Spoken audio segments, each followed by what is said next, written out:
আসসালামু আলাইকুম ওয়া রাহমাতুল্লাহি ওয়া বারাকাতু। বহুত মানুষ জাকাত সম্পর্কে প্রশ্ন করে। জাকাত এটা আল্লাহ পাকের ফরজ বিধান ধনী মানুষের উপরে।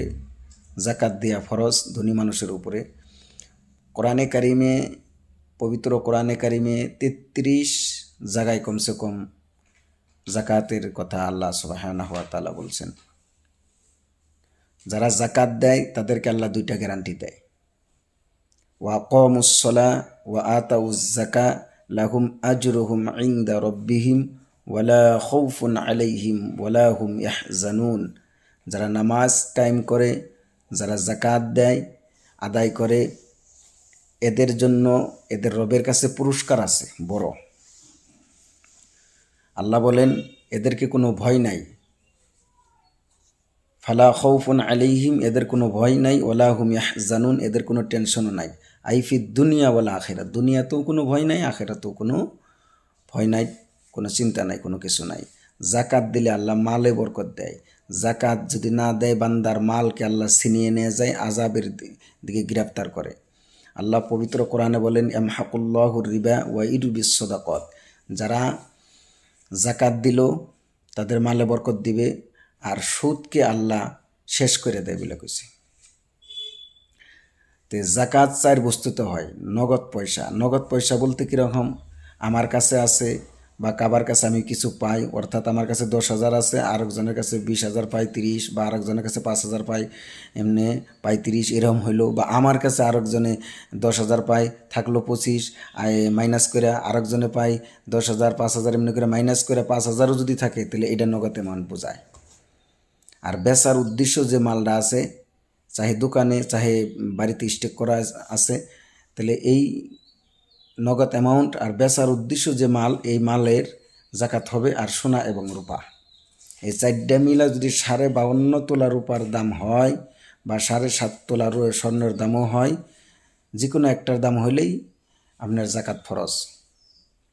আর যদি খালি সোনাই বা 52.5 তোলা আছে, তাহলে খালি রূপাই যদি 52.5 তোলা আছে তাহলে তাও জাকাত ফরজ। বা 7.5 তোলা খালি সোনায় আছে তাও জাকাত ফরজ। বা খালি নগদ পয়সা আছে 52.5 তোলার দাম বা 7.5 তোলা সোনার দাম, তাও জাকাত ফরজ। আর যদি মালই স্টক আছে, যে এতখানি মাল আছে যে 52.5 তোলা রূপার দাম হবে বা 7.5 তোলা সোনার দাম আছে, তাও জাকাত ফরজ। চারিটা কিন্তু আবার পয়সা অল্প আছে বা মাল কিছু আছে বা সোনা রূপা কিছু কিছু আছে, সব মিলিয়ে যদি 52.5 তোলা রূপার দাম হয় বা 7.5 তোলা সোনার দাম হয়, তাও জাকাত ফরজ। জাকাত এটা আল্লাহ পাকের ফরজ বিধান। এটা যদি আদায় না করে, আল্লাহ পবিত্র কোরআনে বলছেন সোনা রূপার ব্যাপারে, ওয়াল্লাযীনা ইয়াকনিজুনা আয-যাহাবা ওয়াল ফিদ্দাতা ওয়ালা ইউনফিকুনাহা ফি সাবিলিল্লাহ ফাবাশশিরহুম বিআযাবিন আলীম। যারা সোনা রূপা জমা করে ওয়ালা ইউনফিকুনাহা ফি সাবিলিল্লাহ, তারা আল্লাহর রাস্তায় খরচ করে না, ফাবাশশিরহুম বিআযাবিন আলীম, নবী তাদেরকে দর্দনাক আযাবের কথা শুনিয়ে দাও। ইয়াউমা ইউহমা আলাইহা ফি নারি জাহান্নামা ফাতুকওয়া বিহা জিবাহুহুম ওয়া জুনুবুহুম ওয়া যুহুরুহুম হাযা মা কানাজতুম লিআনফুসিকুম ফাযুকু মা কুনতুম তাকনিজুন। এই সমস্ত সোনা রূপা গরম করে তাদের পাজরে, কপালে, পিঠে সিল মারা হবে।